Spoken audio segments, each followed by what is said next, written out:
Growing up, I had dreams and aspirations, but always felt like the kid that didn't fit in. For the most part, I wasn't a bad kid, but when I made the transition into adulthood, I turned to the streets for guidance.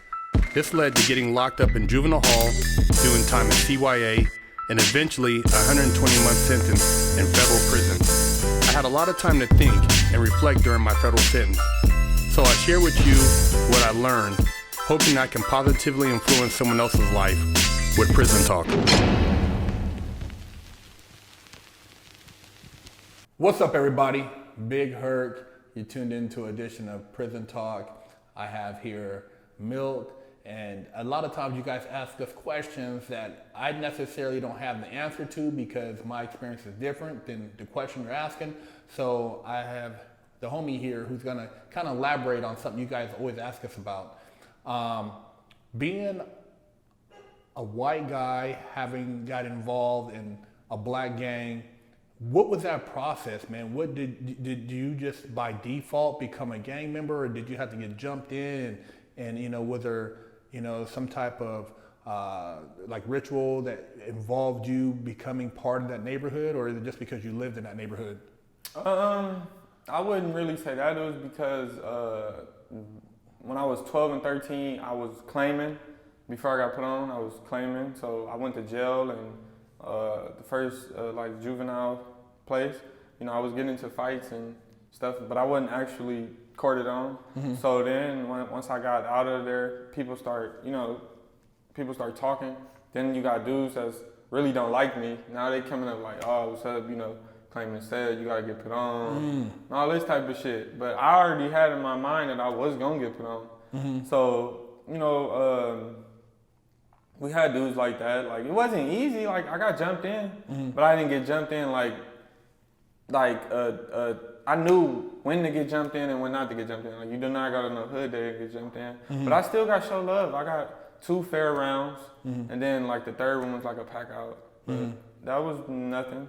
But yeah, it's not that easy. Like, you got people, sub, you gotta go do this, or you gotta go do this. Or, trying to see if you prove yourself. Yeah, but you gotta go do this too. I gotta prove myself. Yeah, you come with me. Yeah. Like, we're not from an essay hood where you gotta where they just sing you. Yeah. No, you're gonna go with me.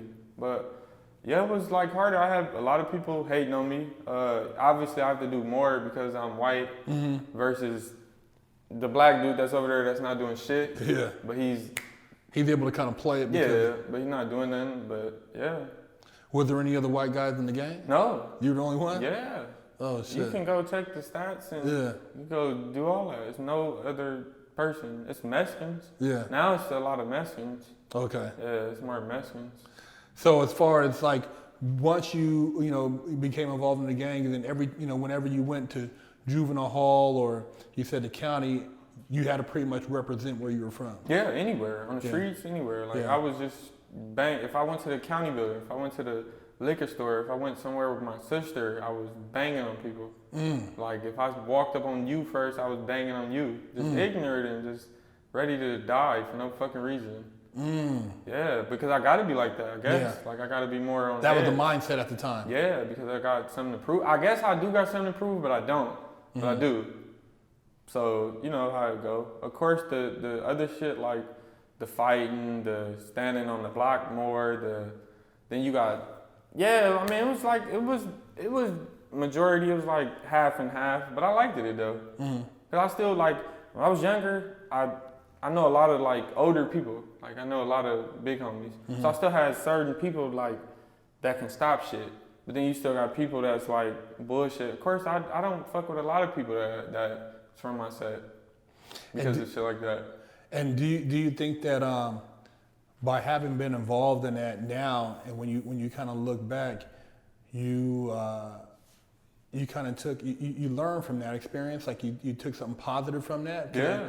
A lot of people look at gangbanging as being negative, but it seems like you took that experience and kind of turned it into a positive. Yeah, it kind of gave me structure. It kind of just gave me the shit I never had. Like, I don't know, it just kind of like, once you're in a predicament like that in the county jail, and I've got to fight somebody like you, your size, because you from 6'0", you would become a man. Like, Yeah.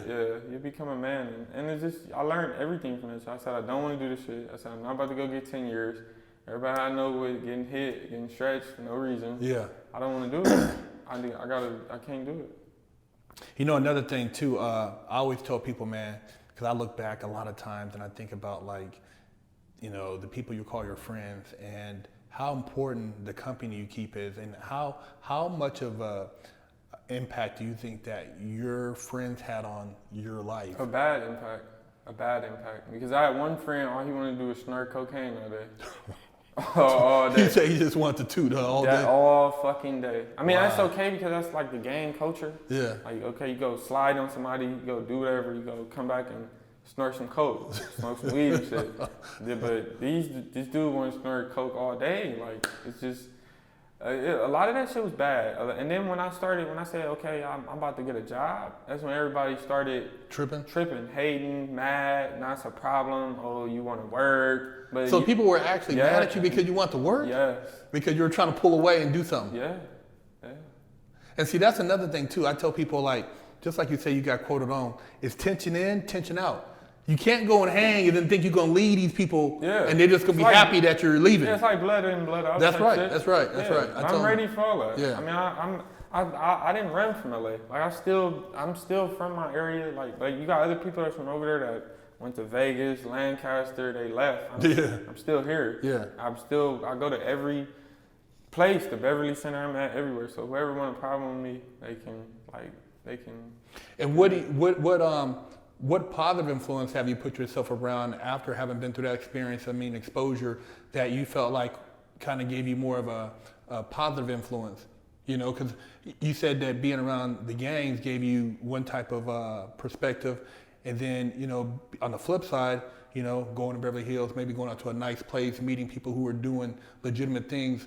What influence did that have? I mean, did you have any influences on that end that kind of like when you seen this and you go and look back like, man, I'm cool with this shit? Yeah, I mean, I had a lot of influences. Like, I don't know. I just wait. Repeat it.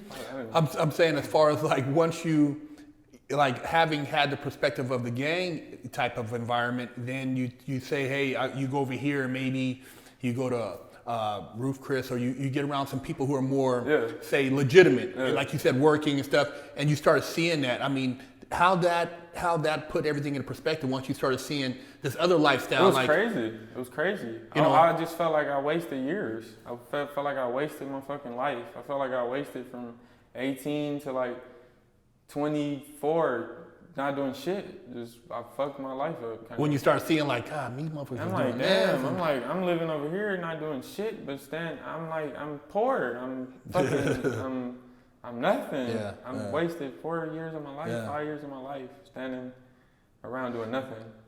Yeah, I kind of wanted to ask you that question because I know. And then when you go to jail, they think it's just you go to jail, but then you get a record, then you get all these cases, and then my record is fucked up. Like it's horrible. It's like shot. So. Well, even outside of just like the physical aspect of jail, I'd always tell people, man, it's just the mentality, like you said, dealing with the COs, the politics, the racism. You know, that's the most racist environment in the world. And people say, oh man, no, they promote that. Bro, I had the police. I remember I just told you I was in a riot. When I got out the hole, they was trying to take me right back down there where I just came from. Because they want this to happen. Like it's entertaining. Yeah, it's giving them something to talk about, something to do, you know. Yeah, man. There you guys have it, man. Like I said, you know, getting it from somebody else's perspective, you can kind of see that, you know, it's not all what it's cut out to be. And hopefully you guys can take a positive message from all that. So shout out to the homie Milk, Big Herc, Prison Talk.